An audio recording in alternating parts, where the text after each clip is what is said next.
les prodiges eucharistiques. Donc, je vous avais parlé un petit peu hier de l'Anciano. Quand on parle de prodiges eucharistiques, souvent on pense à l'Anciano, le prêtre qui ne croyait pas à la présence réelle dans l'Eucharistie, quand il avait consacré l'hostie, et l'hostie s'était transformée en chair et le vin en sang.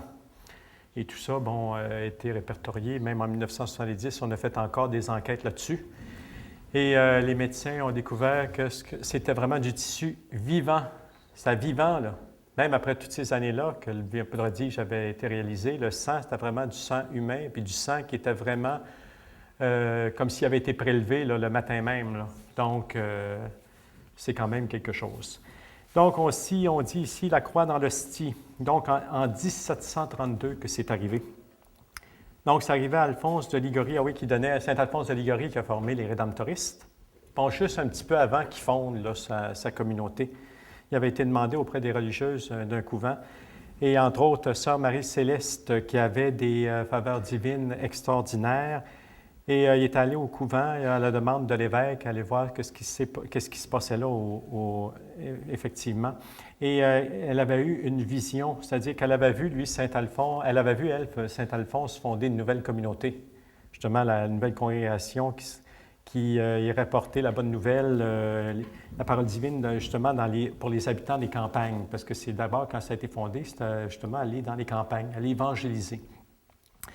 Et là, lui, avant de se décider, il en avait parlé finalement, l'évêque du lieu où il avait rencontré la religieuse, il avait décidé de fonder là, dans cette communauté, dans ce diocèse-là. Et donc, on dit le 11 septembre 1732, tandis que le Saint-Sacrement fut exposé dans la chapelle des Sœurs, celles-ci, ainsi que leur aumônier, aperçurent dans l'hostie une croix, d'abord noire, ensuite rouge comme du sang, puis blanche comme la neige. On vit ensuite se dessiner en cette même hostie l'image du Sauveur en croix, puis les instruments de la Passion, et enfin, comme une montagne de rochers sous la croix.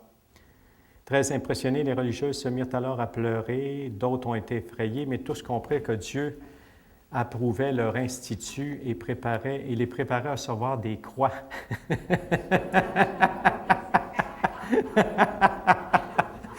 Parce que c'est avec les croix qu'on bâtit des communautés. Les communautés sans croix, ça ne se bâtit pas comme ça. C'est avec la croix que ça se bâtit. Et donc, le miracle, chaque soir... puis il s'est répété. Chaque soir, après ça, plusieurs soirs qui ont réexposé ce sacrement, puis encore, il y avait le phénomène des croix qui se présentait encore. Et on dit qu'Alphonse de Liguori et ses compagnons, ainsi que le public présent à la chapelle, ont vu eux autres aussi ces phénomènes-là. La croix dans l'hostie. Et on termine ici, Dieu voulait montrer à tous que la congrégation naissante s'élèverait au pied de la croix, sans doute pour rappeler à ses fils ce miracle symbolique que le Saint fondateur a choisi pour armoirie de sa congrégation. Et oui, comme armoirie de sa nouvelle congrégation, il avait choisi justement la croix avec les instruments de la Passion. Ça, c'est Saint Alphonse de Liguori, suite à cet événement-là.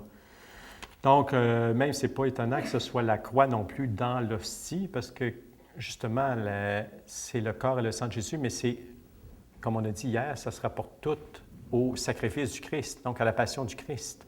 Donc, ce n'est pas étonnant qu'on puisse voir dans l'hostie la croix ou les instruments qui ont amené, les instruments de sa passion qui l'ont amené à donner sa vie. Une autre apparition ici, l'apparition de Bordeaux en 1822. Donc, on dit que c'est à la congrégation Notre-Dame de 200. Donc, en effet, la chapelle du couvent, le 3 février 1822, en effet, dans la chapelle du couvent, le Christ se manifeste dans l'ostensoir qui est exposé.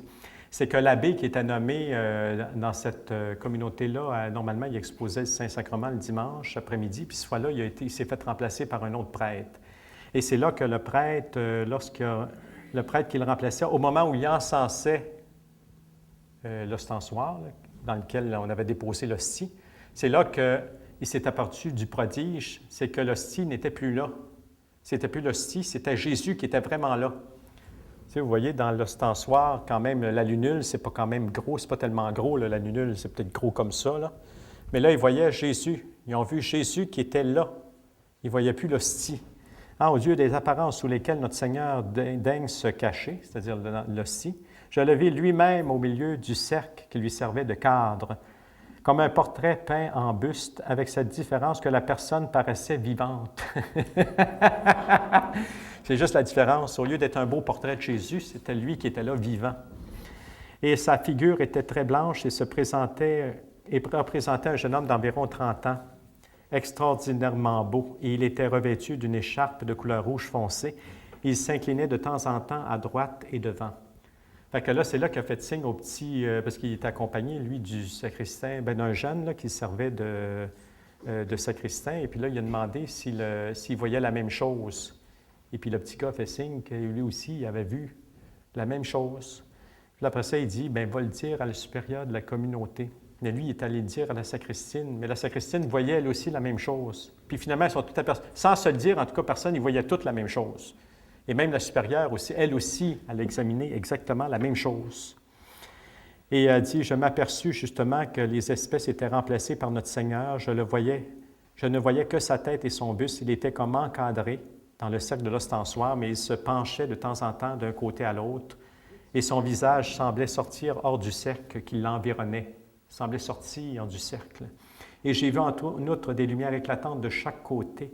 À peine je les ai aperçues qu'elles tombèrent en gerbes et se dissipèrent.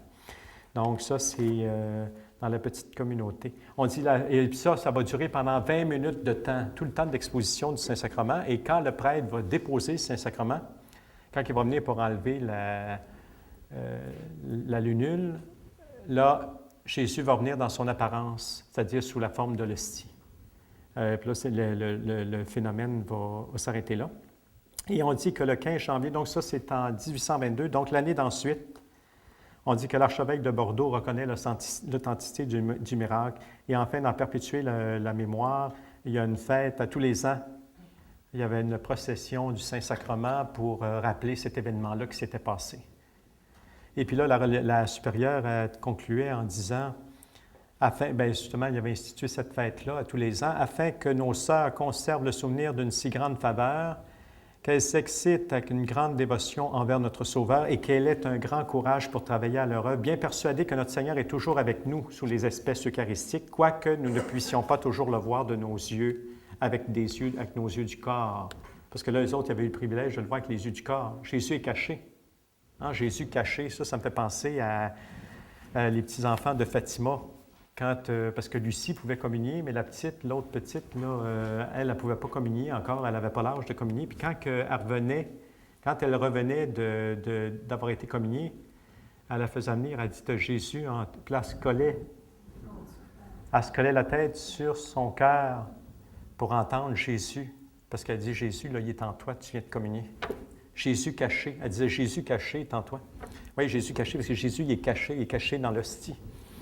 Il se cache sous les apparences du pain, mais on sait, nous autres, que c'est du vin. Et là, il y a eu une apparition aussi, on dit, en 1974, donc c'est un petit peu plus proche de nous, dans l'apparition à Castelnau de Guer. Ça, c'est tout, je pense que c'est en France, je ne suis pas certain, ou en Espagne. Là. Donc, là, c'est arrivé le vendredi saint 1974. C'est qu'on avait exposé justement le Saint-Sacrement. Et on dit que sur le voile blanc qui couvrait le tabernacle du reposoir, ils ont vu apparaître la sainte face de Jésus. Mais la face de Jésus, tu sais, tout ensanglantée, là. C'était le vendredi saint. On dit, apparut une sainte face, le visage tuméfié du Christ, depuis le début de l'office jusqu'au moment où le prêtre vient déposer le Saint-Sacrement. Donc, l'apparition a eu lieu sur le voile blanc qui couvrait le tabernacle. Et tous ceux, même ceux qui étaient arrivés après, c'est-à-dire plus tard, là, pas au début de l'exposition, ils ont tous vu la même chose. Ils ont exactement tous vu la même chose. Ils ont tous reconnu ce phénomène-là. Dès qu'ils eurent pénétré à l'Église. Et ça aussi, ça a été soumis aux autorités religieuses, mais c'est-à-dire à l'évêque du lieu. Et puis, mais accepter qu'ils n'ont rien gardé comme tel là, du phénomène, parce que c'était juste, c'est pas quelque chose qui s'est imprimé sur le linge. Quand le moment de prière a été terminé, tout s'est effacé. Donc, ils n'ont pas de preuves tangibles de ça, mais Mais tout ça a augmenté, bien entendu, la ferveur de ceux qui le priaient Jésus. Parce que, dans le fond, c'est pourquoi raconter ces affaires-là, ces phénomènes-là? Vous savez dire, ah, bien, c'est plate, il n'y en arrive pas autant aujourd'hui, ou en tout cas, bon, on n'est pas au courant de ce qui peut se passer au niveau des phénomènes de l'Eucharistie. Mais si on les raconte, ces faits-là qui se sont passés, Dieu peut se manifester, oui, d'une manière extraordinaire, mais c'est pour, justement, exciter notre foi aussi, à croire. Parce que, dans le fond, eux autres, ils l'ont vu juste un instant, là. Soit la face de Jésus ou des phénomènes. Ils l'ont vu juste un instant dans leur vie. Après ça, ils l'ont peut-être plus revu dans l'hostie. Mais accepter ce que ça l'a fait, c'est qu'ils ont cru, par exemple, en la présence réelle de Jésus. Et c'est ça qu'on est appelés, là, nous autres, à croire beaucoup plus qu'au miracle qui peut se produire. Bon, si le Seigneur nous permet une faveur comme celle-là, accueillons-la. On n'est pas pour dire non. On va pas dire non, non, Seigneur, je ne suis pas digne, viens pas chez moi. Non, c'est pas ça. Mais accepter que notre foi non plus ne peut pas se baser juste sur des phénomènes, seulement sur des phénomènes extraordinaires. Mais par exemple, en racontant ces phénomènes-là, par exemple, ça peut nous aider à entrer davantage dans le mystère et à dire, oui, quand je contemple l'hostie, c'est vraiment la présence de Jésus. Parce que c'est ça que tous ces prodiges-là veulent nous dire, c'est que vraiment, il y a vraiment la présence de Jésus. Et si Jésus est là, ça veut dire qu'il peut tout faire. Si Jésus est là, c'est qu'il peut tout faire. C'est le même Jésus qui était à Palestine, c'est le même Jésus qui se promenait dans les rues, c'est le même Jésus qui voyait les malades, c'est le même Jésus qui guérissait les malades, qui se penchait sur la souffrance, les malheurs des gens pour leur apporter du soulagement, de la lumière puis de la vie. Et c'est le même Seigneur qui est là. Donc, on est aussi privilégiés, c'est juste pour dire qu'on est aussi privilégiés que ceux qui l'ont vu, comme moi je vous vois après-midi, là. On n'est pas moins chanceux qu'eux autres. C'est le même Jésus, avec le même amour et le même désir de vouloir donner ses grâces, de vouloir ouvrir son cœur à notre humanité. Ah, même si notre humanité est blessée, même si on ne comprend pas tout le plan de Dieu, même si on a encore du chemin à faire, ce n'est pas grave. Lui, il a le goût d'en faire un bout de chemin avec nous. Donc ici, le muet, le muet de La Rochelle, ça c'est spécial. Ah oui, jusqu'à la dernière guerre, chaque lundi de Pâques au soir était célébré très solennellement à la cathédrale de La Rochelle, le miracle du muet. Et on dit qu'il y a un tableau qui existe, qui est encore dans l'Église, qui relate cet événement-là. C'est qu'on dit, ah oui, puis c'est tout dans la langue du pays, c'est drôle à lire, là, c'est toute une espèce c'est toute une écriture différente, un peu de notre français, hein. Oui, un peu chinois à certains moments, là, tu ne comprends pas trop, mais à force de lire, tu finis par comprendre. Tu sais, genre en l'an de grâce 1461, le jour de fête, F-E-S-T-E-S, c'est le même qui... De Pâques, P-A-S-Q-U-E-S, bien ça, c'est pas trop pire. Hein? Mais il y a des mots, l'Église, L-G-L-Y-Z-E. Donc, grosso modo, à l'an de grâce 1461 à La Rochelle, qu'est-ce qui s'est passé? C'est que le petit Bertrand Leclerc, il avait l'âge à peu près de 8 à 9 ans. Et puis là, un peu comme sa nourrice, on peut dire, qu'il gardait, il y a eu une espèce de de tonnerre, en tout cas, il y a eu du tonnerre, une espèce d'orage, un gros orage avec du tonnerre, des éclairs, puis tout ce que vous voudrez. Puis elle, en voulant prendre l'enfant du lit pour le transférer, en tout cas pour l'amener ailleurs, elle a eu peur quand il y a eu un gros coup de tonnerre, puis elle a échappé le petit, mais la tête sur le sol. Fait que oui, aïe, ça fait mal. Et puis depuis ce temps-là, justement, il ne parlait plus. À cause de ça, là, depuis ce temps-là, il ne parlait plus. Ah, on dit qu'elle a eu tellement peur qu'elle laissa tomber le dit enfant. Le dit enfant qu'elle tenait. Et le dit enfant a perdu la parole et par l'espace de 7 ans sans parler. 7 ans de temps. 7 ans, il y avait 12-13 ans quand c'est arrivé, là, elle l'a échappé parce qu'elle avait eu peur. Et ça faisait 7 ans déjà qu'il était comme ça. Et puis là, le fameux jour de Pâques, mais là, il faisait des signes à sa mère qui voulait communier. Il faisait des signes, puis il montrait, sa mère a fini par comprendre qu'il voulait communier. Mais là, le curé disait qu'il n'avait pas fait ses Pâques dans le sens qu'il ne pouvait pas se confesser. Mais non, il était muet, le pauvre gars. Il ne pouvait pas parler, donc le prêtre, il disait qu'il ne pouvait pas parce qu'il ne pouvait pas le confesser parce qu'il était muet. Fait que là, la mère puis le petit se sont mis à genoux au pied du... puis là, en faisant des signes, puis là, la mère insistant, puis en pleurant, puis là, voyant les larmes de l'enfant, bien là, il a été ému, là. Et puis là, il a décidé d'y donner l'Eucharistie. Et quand il a donné l'Eucharistie, Il dit, après avoir reçu le précieux corps de notre Seigneur, il s'est mis à genoux. Il s'est mis à genoux pour recevoir le corps de notre Seigneur. Et là, quand il a reçu, aussitôt qu'il a reçu l'hostie, il s'est mis à parler. Puis là, sa mère a dit, « Tu parles? » Puis là, il dit, « Ben oui, je parle. » Puis là, il remerciait Dieu. Elle ne s'était pas aperçu, il était en train de remercier Dieu à haute voix, mais il n'était pas habitué de l'entendre. Elle a dit, « Tu parles? » Et puis là, elle a remercié Dieu. Et on dit que cet enfant-là, depuis ce temps-là, c'est là qu'on a fait le fameux, on a gardé ça en une espèce de peinture, là, avec un texte pour le miracle. Et c'est là qu'après ça, on a toujours, comme c'était le jour de Pâques, le lundi, je pense, oui, le jour de Pâques, mais on avait fait une chose spéciale à chaque année. On fêtait l'anniversaire. Lui-même a toujours invoqué toujours le nom de Dieu et de la Vierge Marie jusqu'à sa mort. Et tenant même une croix en sa main dans laquelle il fit signe qu'on lui jette de l'eau bénite sur lui à la fin de sa vie. Comme il avait fait le geste de vouloir la communion, à la fin de sa vie, il a fait le geste avec sa croix de faire descendre sur lui de l'eau bénite, puis c'est comme ça qu'il a rendu l'âme, qui a donné sa vie à Dieu. Donc, le miracle. Donc, voyez-vous, donc aussi, ça veut dire que Jésus aussi est vivant. Puis ça, c'est arrivé là, mais c'est arrivé aussi à Lourdes. Il y a une femme qui a relaté ça, ça ne fait pas tellement d'années, à Lourdes. Justement, était, elle, complètement, je pense qu'elle était paraplégique, oui, ça veut dire qu'elle est complètement sur une civière, là, elle ne marchait pas, rien de ça.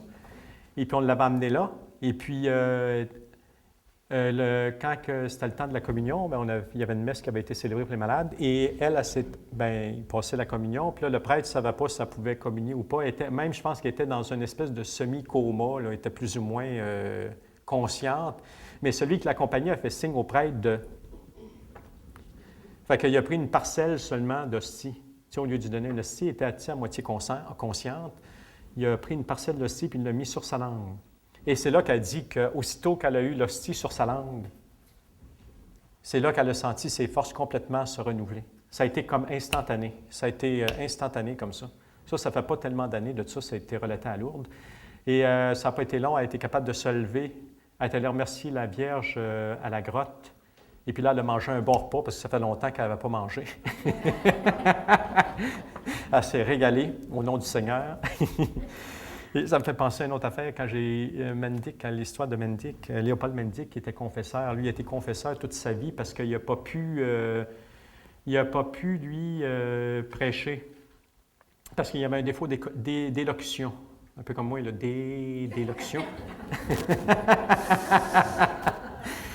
C'est que lui, les seules paroles distinctes qu'on pouvait entendre distinctement, les seules paroles qu'il pouvait prononcer distinctement, c'était les paroles de la consécration.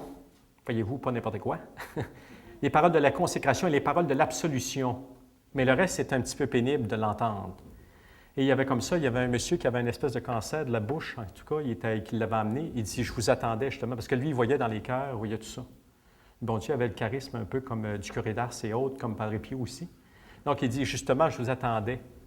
Et puis là, il a fait faire sa confession. Puis après sa confession, il a annoncé, sans savoir vraiment qu'est-ce qu'il y avait, il a dit, maintenant, vous pouvez... il dit, maintenant, vous allez recevoir l'Eucharistie. L'autre, il disait, mais non, depuis avec mon affaire de... Il dit, il n'était plus capable de vraiment avaler. Donc, il dit, non, mais il dit, maintenant, vous le pouvez. Il s'était confessé. Il dit, maintenant, vous le pouvez. Il a donné la communion. Tout a très bien passé. Il dit, maintenant, allons déjeuner. Là, ils sont allés prendre un bon déjeuner. Et puis après ça, il dit au dîner, il dit, vous pourrez prendre un bon dîner. Puis il est allé dîner avec lui, gros saucisson, puis tout le kit. Puis... Mais encore, voyez-vous, lui, il a reçu sa guérison dans la confession. Ça veut dire deux sacrements aussi qui se rejoignent aussi.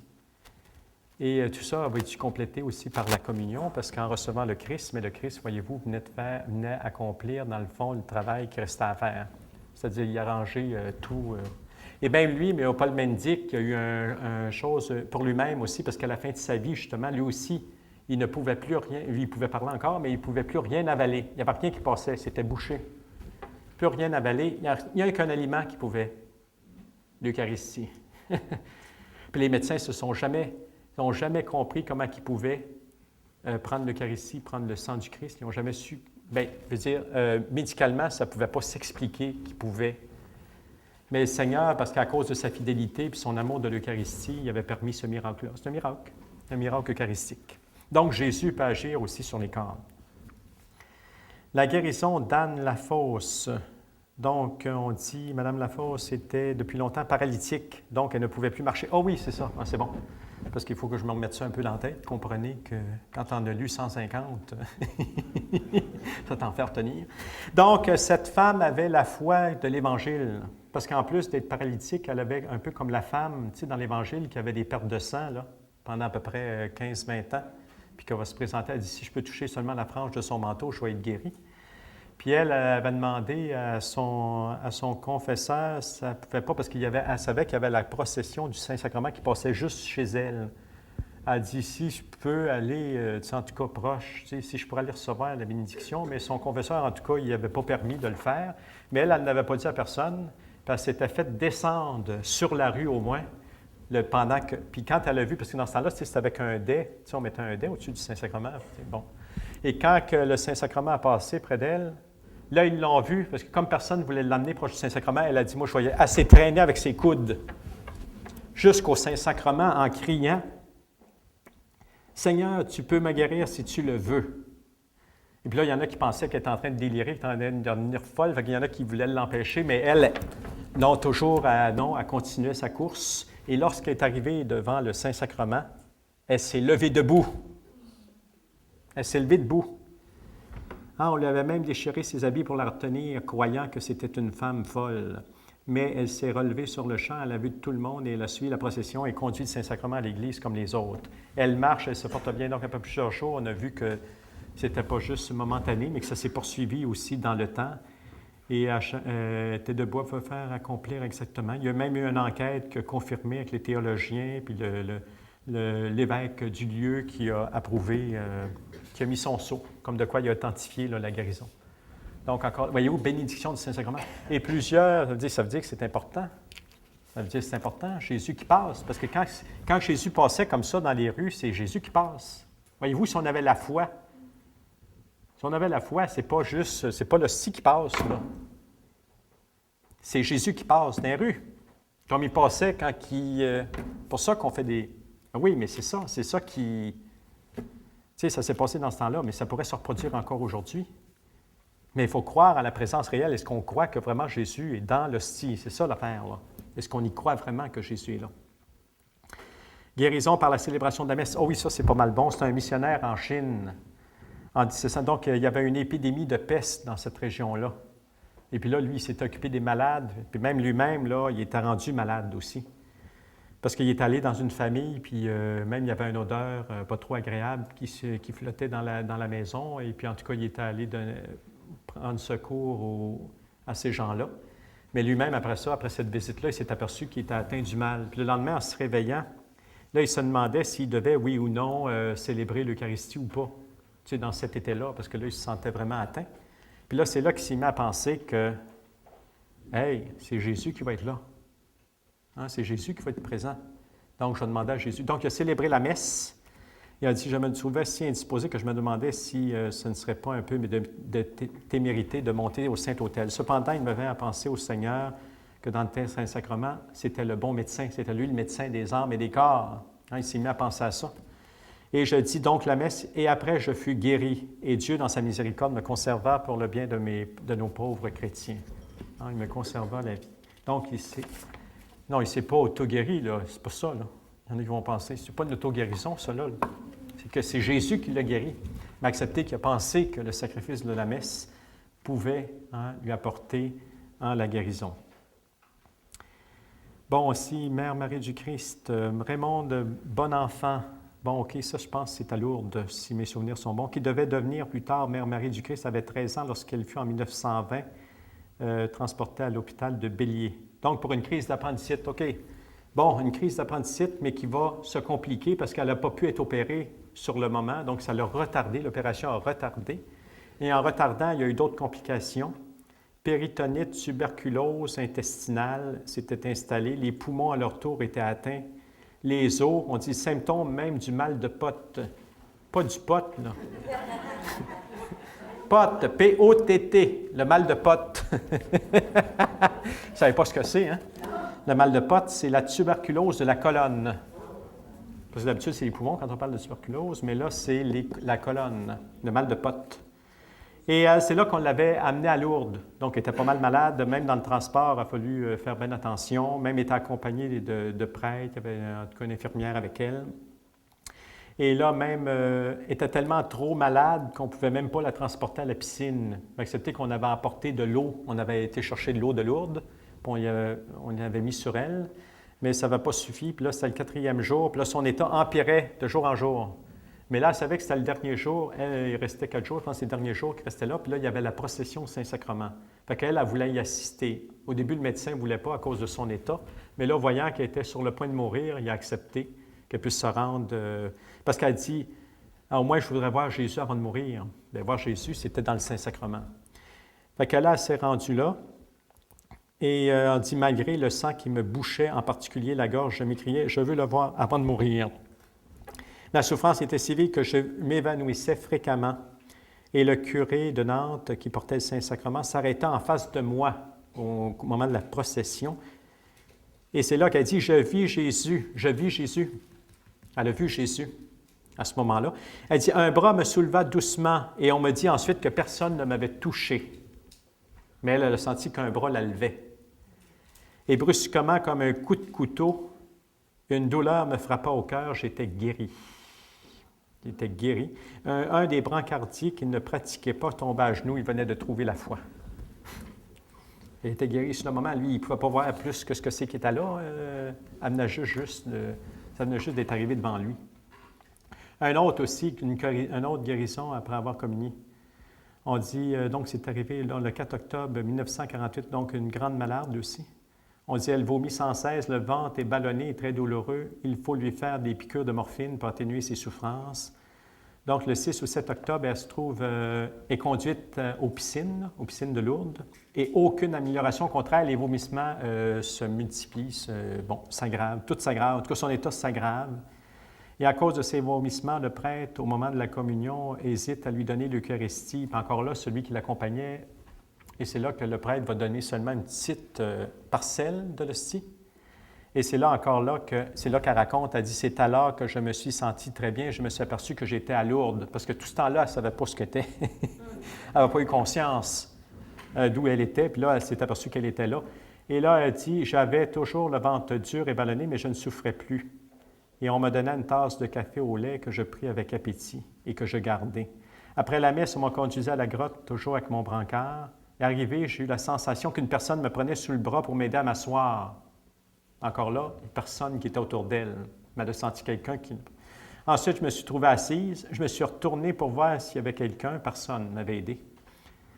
Et aussitôt assise, j'ai eu la sensation que les mêmes mains qui m'avaient aidé à m'asseoir me prenaient les mains pour me mettre sur le ventre.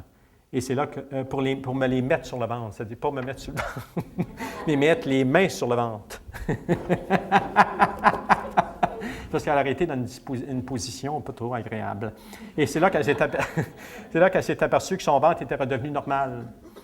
Et je fus prise alors d'une faim extraordinaire, et l'après-midi, Jeanne se leva et s'habilla seule, et le voyage de retour se fit sans fatigue, et dès le lendemain, à son arrivée, elle reprit sa vie active, dès le lendemain. Donc, un autre cas aussi, encore à Lourdes, encore guérison lors de la procession du Saint-Sacrement. On dit Marie-Louise Bigot. On dit qu'elle était atteinte d'hémiplégie. Hémiplégie, c'est une paralysie de la moitié, soit du côté gauche ou du côté droit. En plus, on dit surdité, cécité totale depuis 1952. Et son état, ça c'était son état, voit son état s'améliorer lors d'un pèlerinage à Lourdes. Parce qu'elle, ça s'est fait un peu comme par étapes, un petit peu. Et en 1954, elle revient à Lourdes. Puis là, elle retrouve l'audition. Elle a retrouvé... et c'est seulement dans le train de retour qu'elle récupérera la vue, le 10 octobre. Et le 15 août, fut reconnue miraculeuse la guérison de Marie-Louise Bigot. Donc, c'est par... et toujours suite à la bénédiction du Saint-Sacrement. Mais elle, c'est comme un peu par étapes que le Seigneur le guérit. Un autre qui est atteint de la sclérose en plaques de 1900 à 1944, on dit sa fin paraît imminente. Donc, le vendredi 19 mai, après les 2 bains aux piscines de Lourdes, se dessine partout une amélioration progressive. Après le premier disparaît la paralysie. Après le second, la souffrance. Et après le bain, Théa tourne la tête, ouvre la bouche pour parler, pour s'alimenter. Et l'après-midi, après la possession du Saint-Sacrement, elle peut remuer le bras gauche. Et le 21 mai, la récupération progressive de force musculaire se confirme après la procession eucharistique. Donc, elle aussi, un petit peu progressivement. L'eau de Lourdes l'a aidé. Ensuite, ça veut dire que les deux ont joué dans ça. Marie a joué son rôle, puis ensuite, bien, Jésus a joué son rôle. Tranquillement, qu'il l'a guéri jusqu'à la pleine santé. Et on dit atteinte du mal de Pote, un autre. On dit et tuberculose en plus. Marie-Thérèse Canin, 37 ans. Alors que la veille encore, son état était jugé désespéré, se trouve guéri instantanément au retour de la procession du Saint-Sacrement. Instantanément.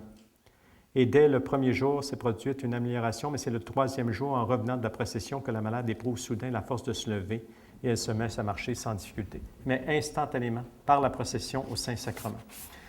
Ça veut dire tout ça pour signifier la présence vraiment du Seigneur qui est là. Qui est là vraiment présent. Ça veut dire que Jésus est encore agissant, vivant. Mais oui, il est vivant. Ça veut dire que ça nous montre que Jésus est vivant dans l'hostie à ce moment-là. Là. Ceux qui ne croient pas que c'est vivant, là, bien, c'est vivant parce que sans ça, il n'y aura pas des guérisons comme ça. Aussi un autre, en 1947, c'est un frère aussi, le frère Léo. Lui aussi était atteint de la sclérose en plaques. Lui, il n'était plus capable de marcher du tout. Il n'était plus capable de se tenir debout. Et encore là, il va être guéri lors de la procession du Saint-Sacrement. Encore là, à Lourdes, encore à Lourdes. En attendant la bénédiction des malades, je priais de tout mon cœur. Et à mesure que s'approchait le Saint-Sacrement, il priait le Seigneur en lui demandant « Mon Dieu, si c'est votre volonté, vous pouvez me guérir. Sainte Vierge, priez pour moi. » Fait que là, il était couché sur une espèce de brancard. Et on dit que tout à coup, je sentis comme un coup électrique, lui aussi, dans tout son corps. Et puis c'est là qu'il s'est mis à genoux. Il s'est mis à genoux. Puis là, il ne s'est comme pas aperçu, lui, sur le coup, qu'il était à genoux. Sur le coup, là, ça s'est fait tellement vite. Puis à un moment donné, il s'est aperçu que là, il était à genoux, puis il était complètement guéri. Il a pu se lever debout tout de suite. Tout de suite, il avait tout retrouvé, lui, ses forces, instantanément. J'étais absolument à l'aise, toute paralysée, toute lourdeur avait disparu, de même que les douleurs à la tête et du dos qui étaient plus fortes ce jour-là. Il y a un professeur de la faculté de médecine de Nantes qui était là, puis il dit que quand le Saint-Sacrement est passé, il a vu son visage qui était tout en extase, tout en lumière, tout lumineux. Regardant fixement le Saint-Sacrement qui s'éloignait et ne le quittait pas des yeux. Ici. Donc là, on a vu un peu les interventions. Donc, ça veut dire que Jésus aussi agit, ça veut dire qu'il peut se montrer à travers l'hostie par des images. On voit souvent aussi dans la vie des saints, on voit ça. Quand Jésus il vient pour communier, comme ils vont venir pour communier, au lieu de voir l'hostie, c'est l'enfant Jésus qu'ils vont recevoir. Ils vont voir l'enfant Jésus. Ou souvent sur l'autel, on voit ça aussi dans certaines vies de saints aussi. Ils vont voir Jésus sur l'autel, le petit Jésus, l'enfant Jésus sur l'autel. C'est ça qu'ils vont voir. Aussi, ça, c'est des images que Jésus peut se présenter de cette manière-là. Aussi, on l'a vu qu'il peut se présenter, ça veut dire qu'il peut avoir des guérisons physiques aussi, attribuées justement au Saint-Sacrement. Mais aussi, il peut jouer aussi sur les éléments de la nature. Il faut se rappeler le passage d'Évangile, quand Jésus traverse la mer agitée, ses apôtres sont sur le lac, ils sont dans la barque, la mer est agitée, puis Jésus qui dort, lui, tout simplement. Tu sais, il n'a pas l'air à trop... Ça va avoir l'air à l'énerver, lui. Il dort bien tranquille, puis là, il le réveille, puis ils sont « Hey, Seigneur, qu'est-ce que tu fais? On va périr, c'est la fin. » Puis là, le Seigneur qui se lève, puis il commande aux forces de nature. Puis là, on dit qu'il se fait un grand calme, hein? Comme après-midi, là, tu sais.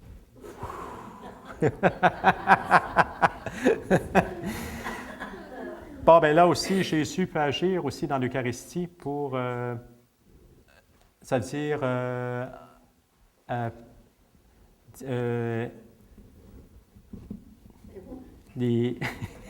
non, le mot ne vient pas, en tout cas. Vous savez ce que je veux dire. Vous lisez dans mes pensées, je le sens. C'est pour ça que vous me retirez les mots de l'un.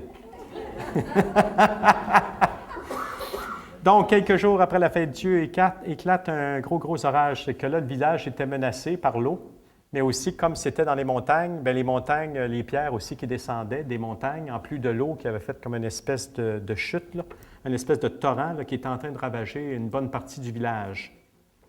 Et c'est là qu'on était allé voir le curé, et puis on l'avait convoqué les paroissiens.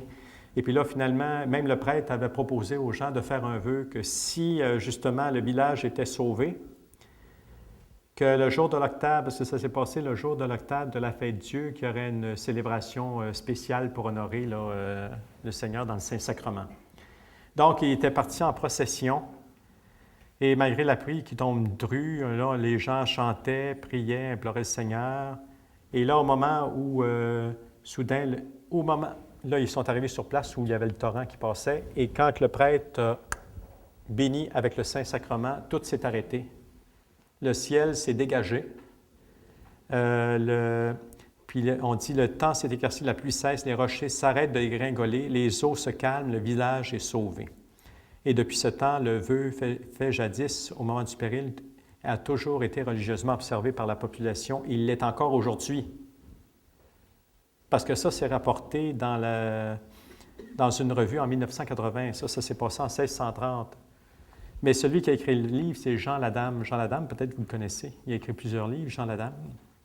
Et tous ces faits-là qu'il rapporte dans ce livre-là, lui, il a tout été vérifié ça. Tu sais, avant d'écrire son livre, il a tout été vérifié ça, là, parce que c'est des choses qui se passent depuis longtemps. Là, 1630, ça fait quand même longtemps. Donc, il est allé voir s'il n'y avait pas des papiers qui authentifiaient ces miracles-là, ou en tout cas ces prodiges-là, là, ou ces choses particulières. Et ça a tout été vérifié, cela. Et quand il dit, il y a encore aujourd'hui, là, mais ça, c'est un livre qui est écrit, ça ne fait pas tellement longtemps. Là. C'est dans les années, je pense, c'est 2000. En tout cas, ça ne fait pas longtemps que ce livre-là est sorti. Qui a sorti ça. Même, je pense, c'est cette année que ce livre-là est sorti. Et puis, donc, quand il dit que c'est encore observé aujourd'hui, bien, ça veut dire que ça l'est vraiment. Ah oui, le feu aussi, il a commandé au feu. Un autre, ça s'est passé en 1670. On dit, dans la nuit du 14 au 15 août, entre 11 heures du soir et minuit, un violent incendie se commutta aux maisons situées entre les deux rues qui vont de la place de la ville à la porte de Duzanne. Donc, c'est parce que tu as des petits quartiers où c'est que les maisons étaient toutes bien collées une à côté des autres. Et là, le feu, un violent incendie, puis là, c'était en train de faire le tour du village. Et c'est là encore là qu'un seul moyen d'arrêter le fléau. Il n'y avait pas d'autre moyen d'arrêter le fléau que de demander au curé d'apporter le Saint-Sacrement. Là, il n'y avait plus rien à faire parce que là, on voyait que c'était la fin. Il n'y avait plus moyen d'arrêter ça parce qu'en plus, le vent aussi se mettait de la partie. Donc, c'était impossible humainement, surtout avec les moyens qu'il y avait dans ce temps-là. Là, ce n'était pas non plus les moyens qu'on a aujourd'hui. Là. Aujourd'hui, en 4 minutes, ils peuvent être à votre maison, les pompiers, avec tout ce qu'il faut. Mais là, dans ce temps-là, il n'y avait pas de système comme ça. Puis en plus, il y avait comme une espèce d'étang, là, pas loin où c'est qu'il y avait l'incendie, mais elle était complètement asséchée ou presque asséchée. Donc, le prêtre est parti en procession encore là avec les gens, mais il voulait une procession, lui, solennelle. Fait qu'il dit, amenez-moi des paroissiens, je vais avoir des paroissiens avec moi, je ne veux pas juste me promener tout seul dans la rue. Pas parce qu'il avait peur du feu, là. Il dit, je veux en voulant dire, c'est le village au complet, c'est tout le monde qui va te demander ça au Seigneur. Fait que quand ils sont arrivés, encore là, près de l'incendie, et là, il a commandé au feu. Il a commandé au feu. Parce qu'en commandant, c'est Jésus qui commande, le prêtre. Puis là, il y avait le Saint-Sacrement avec lui. Il dit, feu, créature de Dieu, je te commande de la part de ton Créateur que je tiens en mes mains, que tu t'arrêtes promptement et je te défends de la même autorité de passer outre et d'affliger davantage ce peuple. Fait qu'en faisant la bénédiction. Et or, à l'instant même, on remarqua que le feu ne produisait plus la grande clarté qu'il avait jusque-là manifestée et que le vent a changé tout à fait de côté. Et sur quoi le curé fit repartir la procession vers l'autre rue parce que le feu aussi se propageait là. Et là, il a fait la même chose. Il a fait arrêter le feu. Et le feu s'est vraiment arrêté. Il s'est arrêté. Et le vent, cependant, depuis l'arrivée de la procession, avait entièrement changé de direction. Aussi, le feu ne s'avançait-il plus vers la ville. Donc, c'est comme ça que la ville a pu être sauvée.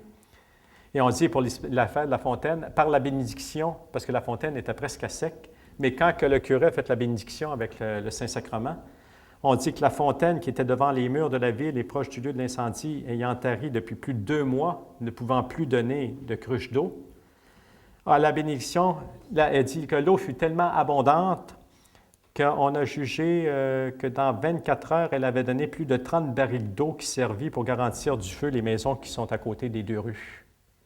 Donc, ils ont pu protéger aussi parce que le bon Dieu a permis que la fontaine puisse être remplie d'eau pour protéger aussi le reste. Mais le feu ne s'est jamais propagé plus loin que là où la bénédiction du prêtre s'est propagée. Et d'ailleurs, il y en a eu un petit prodige eucharistique ici, au collège, ici. Au collège, le collège. Là. Il y a un collège ici, là, à la Bratière, et puis Là, je ne me souviens plus de quelle année, mais en tout cas, peu importe, il y a eu un gros incendie. Encore là, à cause du vent aussi, c'est en train de se propager à une partie de la ville de La Brassière. Et puis là, c'est qu'il y en a une dans ça qui était allée, elle était allée chercher des scapulaires du Sacré-Cœur. Tu sais, dans ce temps-là, ça dit « Arrête-toi, Jésus est là ». Sur le Sacré-Cœur, sur ces scapulaires-là, tu as le Sacré-Cœur, tu as le cœur avec entouré d'épines, avec le quoi? La lance, oui, c'est ça. Avec la lance dans le cœur. Et elle avait mis tout sur les portes, tout aussi que le feu n'était pas encore... Bon, elle avait accroché ça à toutes les portes, puis des maisons, puis tout ça, là, qui n'avait pas encore le feu. Et puis, le feu s'est arrêté exactement là.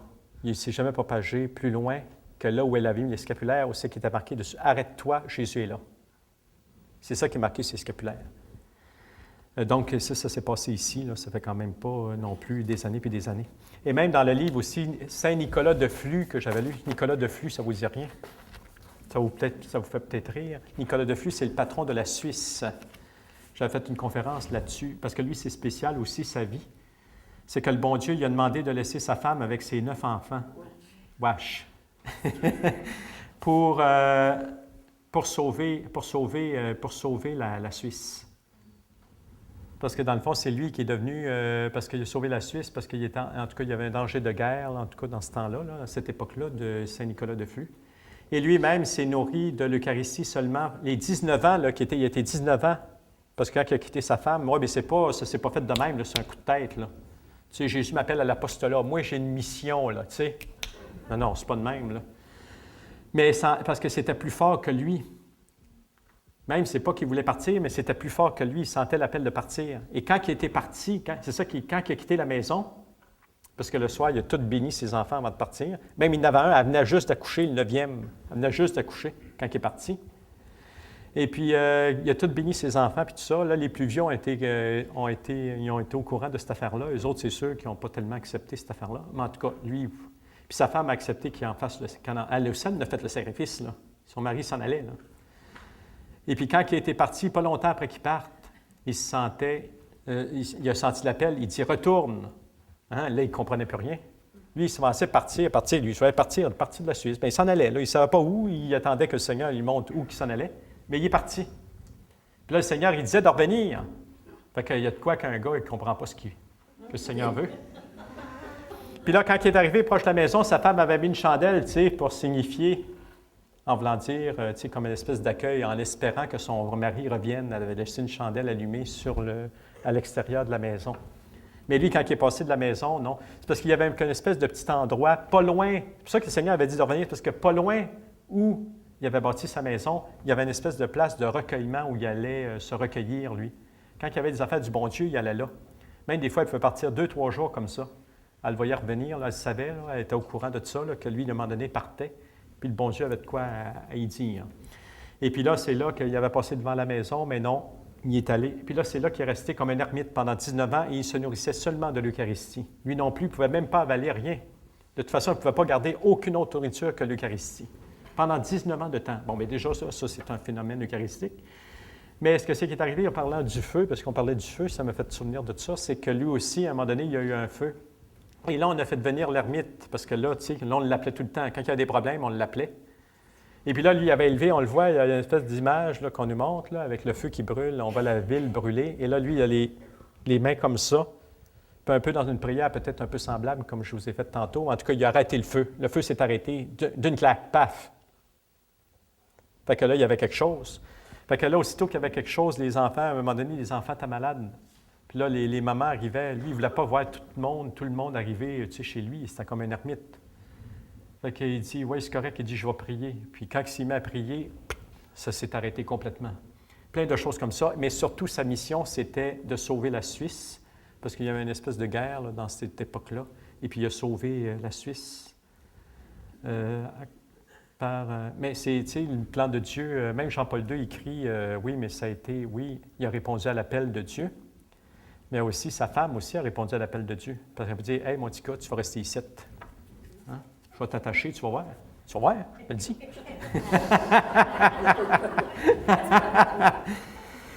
Mais c'est ça.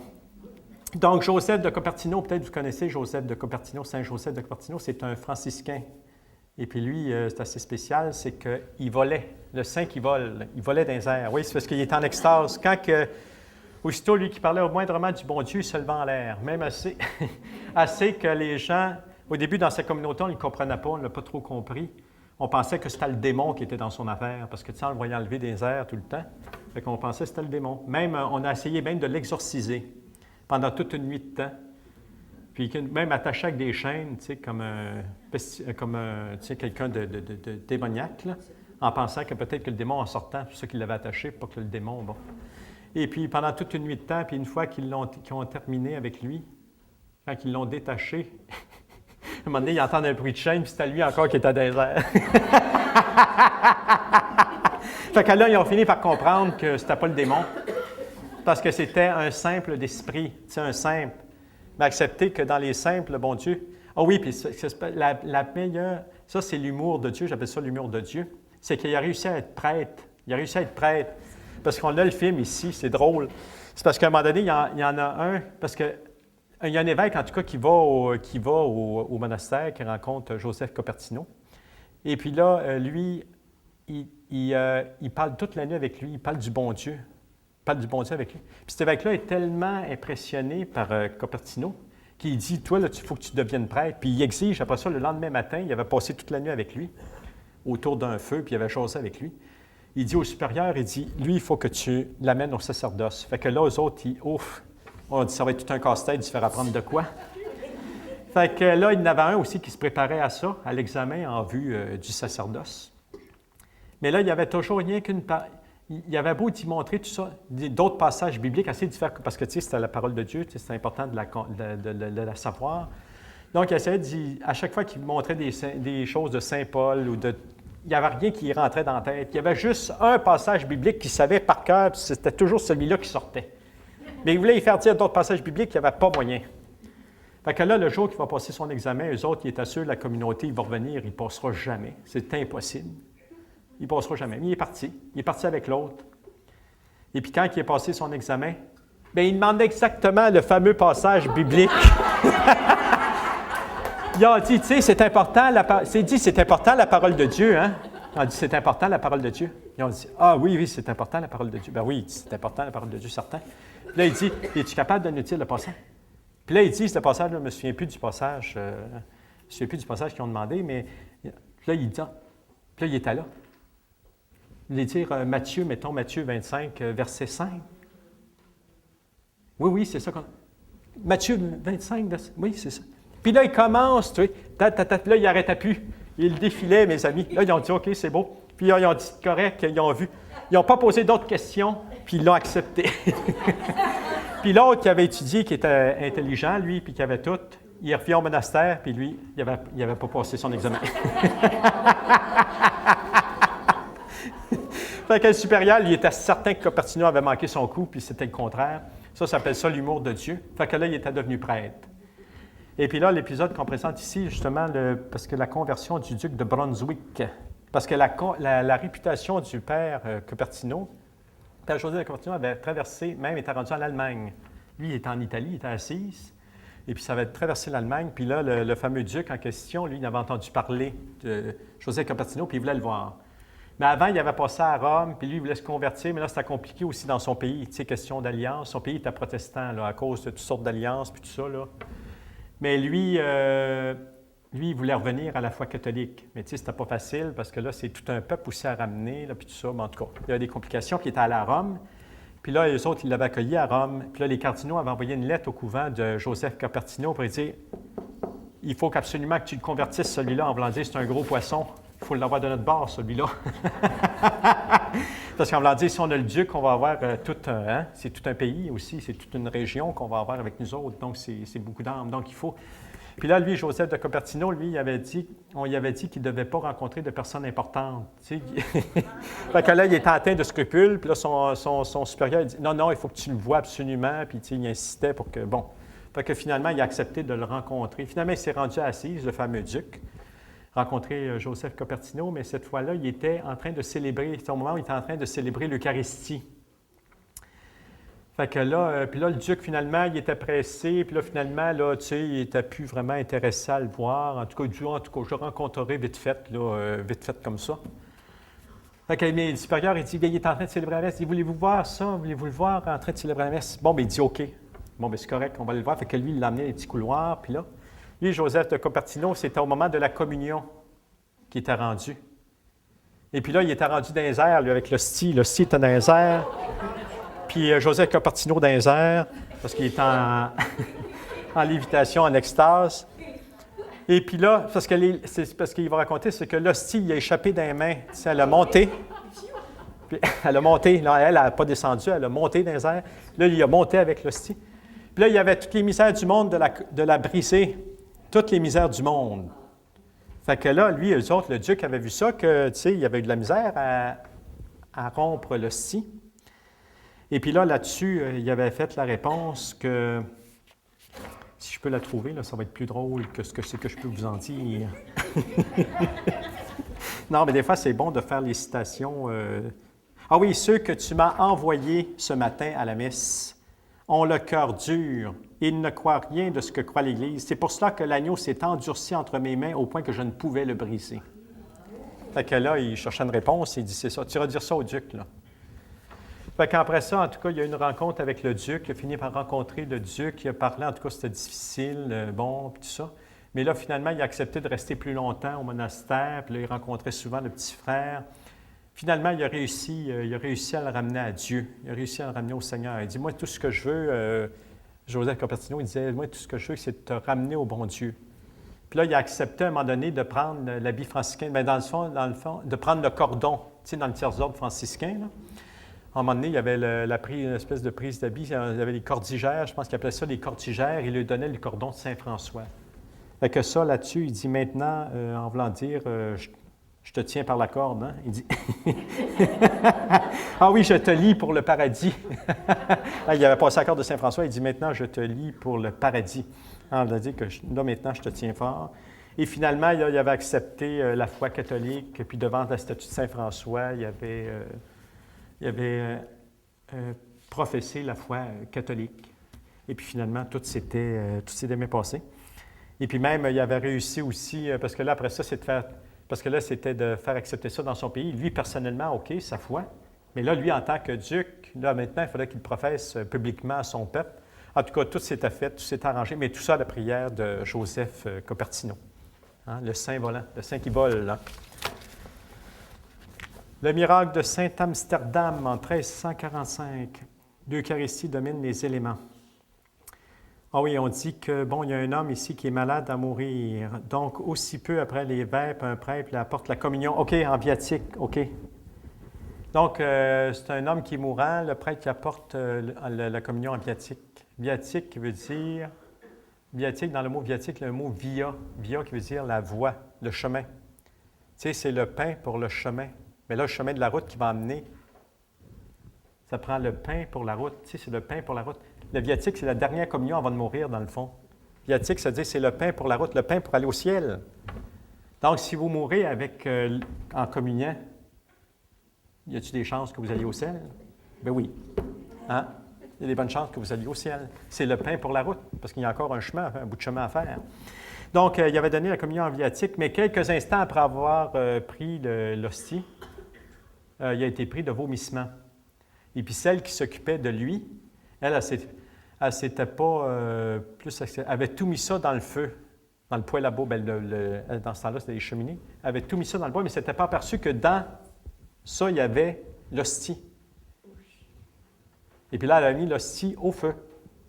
Et c'est seulement le lendemain matin, elle, quand elle est venue auprès du malade pour, dans le fond, mettre le feu, remettre des bûches dans la cheminée, c'est là qu'elle s'est aperçue que l'hostie était restée intacte au-dessus des flammes.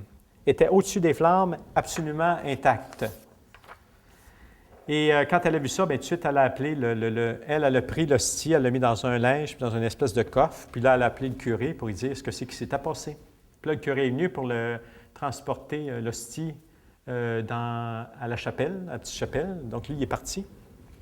Puis quand il est parti avec le coffre, quand il est arrivé là-bas, l'hostie, il n'était plus. L'hostie n'était plus là. Fait qu'il retourne chez le malade, Puis quand il rouvre le coffre, l'hostie est là. Puis 3 fois comme ça. C'est-à-dire que là, il a compris que le bon Dieu voulait être honoré là, à cet endroit-là. Et cet homme-là, justement, qui avait retrouvé finalement la guérison suite à ce prodige-là, il a vendu sa maison pour qu'il en fasse une chapelle, justement, pour qu'on puisse honorer Jésus. Donc, entre-temps, le malade a retrouvé la santé en reconnaissant qu'il a offert le terrain où s'élève sa maison pour qu'on lui bâtisse une chapelle. Et c'est là qu'on a gardé la fameuse hostie du prodige. Lorsqu'inauguré le nouveau sanctuaire, on transporta solennellement l'hostie miraculeuse. Et en souvenir de cette translation sera instituée une procession annuelle. Et le chemin qui mène à cette église prend alors le nom de la Voie Sainte. Et en ce lieu se produisit quantité de miracles, et en particulier l'empereur Maximilien d'Autriche, qui avait eu une guérison suite à une forte fièvre. Et la chapelle, on dit que la chapelle brûle dans un incendie qui ravage la moitié de la cité. Le tabernacle lui aussi est consumé, mais non point l'hostie miraculeuse, ni le voile de soie qui enveloppe le Saint-Sacrement. Donc, elle a passé 2 fois au feu, parce que la chapelle a passé au feu, mais encore là, l'hostie est demeurée intacte.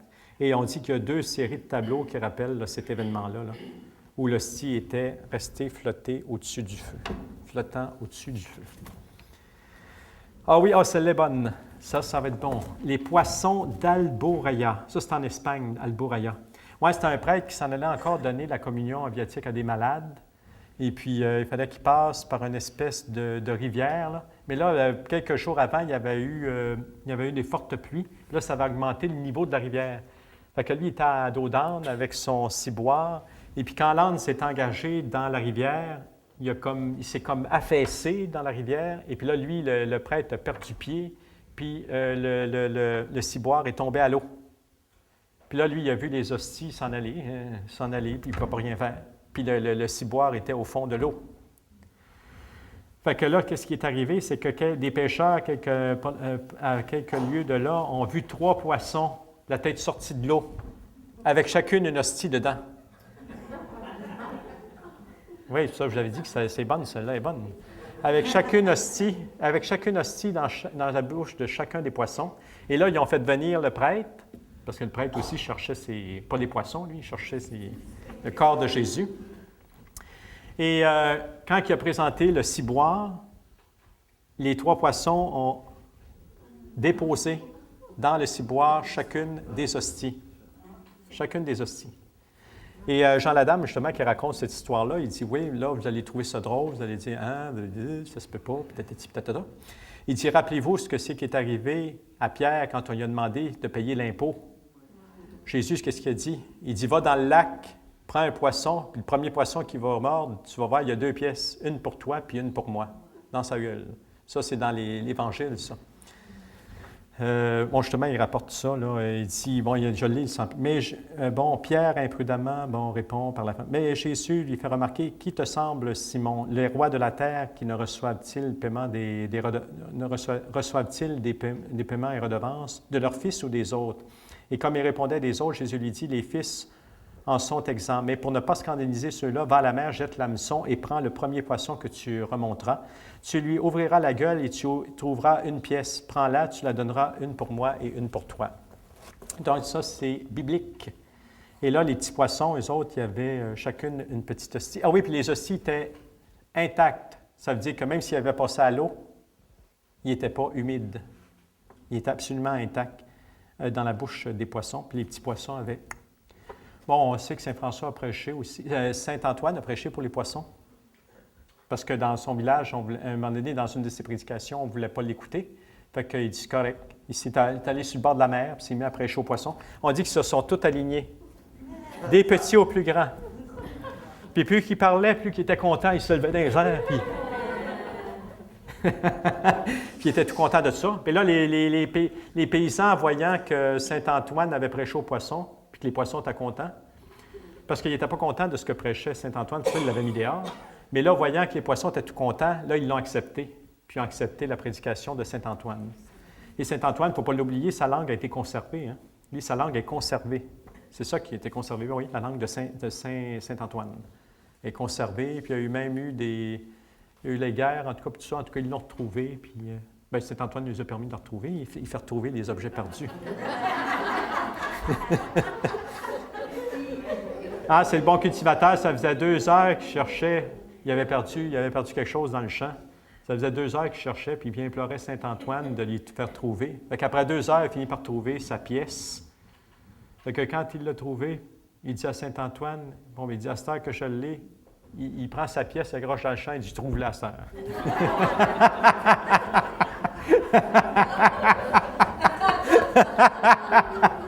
Ça, il a pris tellement de temps à la retrouver. Donc, mon histoire, là, les sceptiques seront confondus. Non, c'est pas ça qui est marqué. Donc, il faut se rappeler le passage de l'Évangile. Et on dit qu'on constate donc, en tout cas, les signes des poissons sur les portes de l'Église. Parce que lui, il a fait sa petite enquête. Et encore, on voit aujourd'hui les signes des poissons. Là. Ça a été, ils ont encore gravé ça là, sur les portes de l'église paroissiale. À l'intérieur, une sorte de reposoir qui commémore le miracle où sont exposées les copies du ciboire, pas le ciboire, mais les copies du ciboire et du calice d'autrefois, au lieu même de l'événement où la chapelle a été bâtie. Parce qu'on a bâti une chapelle à l'endroit où les poissons, il y a eu ce prodige-là eucharistique. Le ciboire, OK, le ciboire s'échappe du tabernacle fermé. Oui, c'est à la suite des funérailles. Il y avait eu des funérailles dans ce temps-là, un petit endroit. Et puis, c'était 2 enfants qui s'occupaient de la sacristie puis tout ça. Et puis, on les avait demandé d'aller sonner les cloches. Dans ce temps-là, il fallait qu'ils montent dans le clocher. Ils montaient dans le clocher. Donc, ils avaient monté tous les deux dans le clocher. Puis, il y en avait un des deux, pour faire une blague à un de ses camarades, il avait dit que le mort t'emporte. C'est en descendant. Puis l'autre avait eu tellement peur, le petit, qu'il était descendu à toute vitesse. Mais ce que c'est qu'il y avait, c'est qu'il y avait une chandelle à la main. Et puis en sortant, en tout cas, il l'a déposé, lui, sur l'autel. Il a déposé la chandelle allumée, il l'a déposé sur l'autel. Tu sais, il a eu tellement peur. Puis l'autre n'a pas fait attention, lui est sorti, ils ont fermé la porte. Ça restait de même. Puis là, tout d'un coup, le feu a commencé à prendre au tabernacle, puis tout ça, bon, tout ça. Puis bon, finalement, ça s'est pris au mur de l'église. Puis finalement, dans la nuit, c'est quelqu'un qui, en s'occupant de son bétail, il s'était donné à regarder dehors. Et puis, c'est là qu'il a vu des flammes, que l'église était en flammes. Puis là, il avertit les paysans, parce que les autres personnes ne savaient. C'était la nuit, tout le monde dormait. Et c'est là que, mais là, quand on est arrivé sur les lieux, bien là, il était comme déjà un peu trop tard. C'était dans toute l'église. L'église s'était rendue une fournaise quand ils sont arrivés. Donc, oui, et ensuite, au bout d'un moment, donc, ce qui est arrivé, c'est que là, tout de suite, aussitôt qu'on a pu, en tout cas, se faire un chemin, on s'est fait un chemin au tabernacle, parce que là, c'était la chose du curé, c'était de savoir si, parce qu'on savait que les saintes espèces étaient là. Et puis là, on s'est aperçu que il n'était plus là. Le ciboire n'était plus dans le tabernacle. Pourtant, la clé était dessus encore. Bien, la chose était fermée. Attendez une minute, il faut que je me retrouve dans mon affaire. Là. L'Église ressemblait, bon, la principale préoccupation, bon, la question du Saint-Sacrement, s'il était brûlé ou pas. Donc, arrivé au tabernacle brûlé et quasiment détruit, OK, c'est ça. Mais demeuré fermé, il l'ouvrit, mais n'y trouva point le vase sacré contenant l'Eucharistie. Donc, il était encore fermé, il était à moitié détruit, mais il était encore fermé, donc il n'a pas ouvert. Et il n'y avait plus le ciboire qui contenait les saintes espèces. Et avec des pelles, ils ont pensé qu'il avait peut-être pu tomber à terre. Et puis finalement, on dit qu'au bout d'un moment, à une distance d'à peu près 15 pieds, en ligne droite à partir du tabernacle, 15 pieds, sur une brique, on découvrit le Saint-Sacrement. Il était couvert du même taffetas cramoisi qui le voilait d'habitude et complètement épargné par le feu qui l'avait respecté comme son Créateur. Le feu, l'élément du feu, il avait respecté son Créateur, Jésus. Tout à la joie d'avoir retrouvé son Dieu, le village se mit à louer et bénir le Seigneur pour une telle merveille. Et les saintes espèces étaient aussi blanches qu'au moment où ils avaient été placés, ne portaient pas la moindre trace de brûlure, et le tout avait été admirablement préservé. Et de nombreux malades guérirent également de leur infirmité, et ceux qui marchèrent sur le feu ne subirent aucun dommage.